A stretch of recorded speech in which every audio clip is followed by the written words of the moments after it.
Panchayat committee করেন, যারা শিক্ষিত আছে, চাঁদ আঙ্কেল আছে, প্রফেসর সাহেব আছেন, চেয়ারম্যান আছে, আরো যারা আছে তাদেরকে নিয়ে একটা পঞ্চায়েত কমিটি করেন, কিছু যুবক ইয়ে করেন।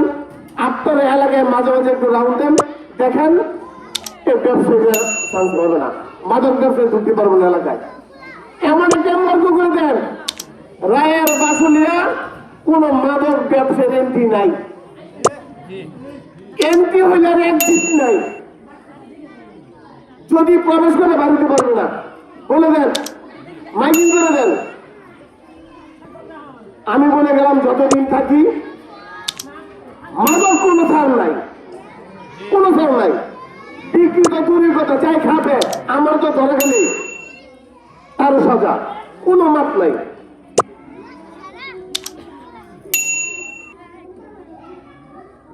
গ্রামে অনেক মুরব্বী মানুষ আছে, 70 বছর 80 বছর, অনেকে হার্টের প্রবলেম আছে না, কোন ট্যাক্সের রাত্রে কোন ট্যাক্সের বাঁচবে না, মানি পর্যন্ত কাঁপে,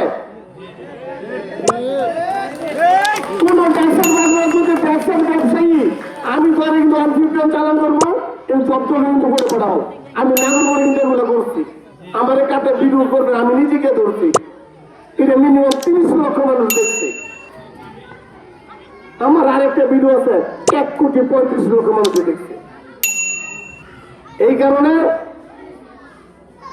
দেখছে বাজাবেন না, বিয়ে অনুষ্ঠান, নিমন্ত্রণ অনুষ্ঠান আপনারা আপনাদের অধিকার আছে, বাজাইতে পারেন, কিন্তু পাশের বাড়ির ক্ষতি যেন না হয়।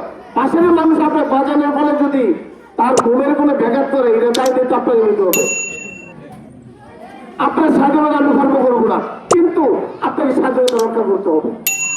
আপনার অন্যের ক্ষতি করে কিছু করতে পারবেন না, আপনি অন্যের ক্ষতি করে আপনি নিজে কিছু করতে পারবেন না, এগুলো বুঝতে হবে। এইগুলো যারা দেখছে রাত্রে যারা করবেন না, সারাদিন মানুষ খেতে কামড়ে কাজ করে, গরিব কৃষক সন্তান পর্যায়ে ঘুমায়, কিন্তু সে আবার সকালে কাজ করবে। আপনার ট্যাক্সের জ্বালায় যদি সে না ঘুমাইতে পারে, সে পরের দিন সকালে কাজ করবো কিভাবে? ট্যাক্সের বন্ধ, কোন ট্যাক্সের চলবে না।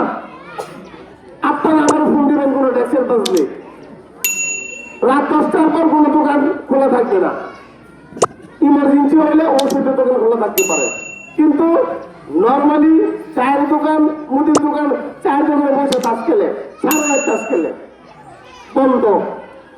আমি রাউন্ডে যদি বাড়াই, আমার চোখের সামনে পড়লে আমি কিন্তু ধরে নিয়ে যাবো, কষ্ট কথা।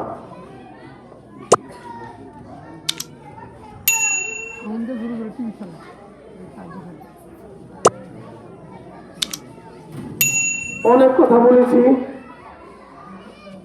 আমাদের আরো আগে আসা উচিত ছিল, আমরা আরেকটা প্রোগ্রামে গেছিলাম।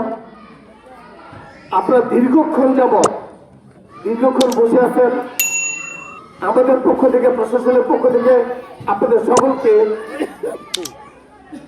ধন্যবাদ জ্ঞাপন করছি যে সুন্দর করে বসে আমাদের কথাগুলো শুনছেন।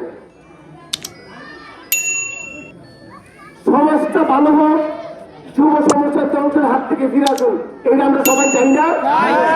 এই যুব সমাজ ধ্বংসের হাত থেকে ফিরে আমরা যা যা করে লাগে, আমরা যতদিন প্রশাসনিক করে থাকি, আমরা আপনাদের পাশে পাবেন আমাদেরকে ইনশাআল্লাহ। সকল প্রকার ব্যবস্থা আমরা নিব, বলে দিলাম, কথা দিয়ে গেলাম। মাদক আজকে থেকে হারাম রায়ের বাসুলিয়া। আপনারা যারা সচেতন আছেন, মাদক কারণে দেখতে দৌড়ে দিবেন, কোনো কথা নাই। যারা মাদক বিক্রি করতেছে দৌড়ে দিবেন, কোনো কথা নাই, দৌড়ে পরে আমার ফোন করবেন।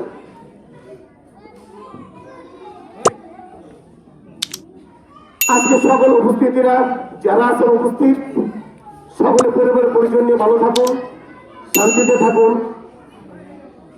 সবার দীর্ঘায়ু কামনায়, সবার সুস্থতা কামনায় আজকের মধ্যে এখানে শেষ করছি। আসসালামু আলাইকুম।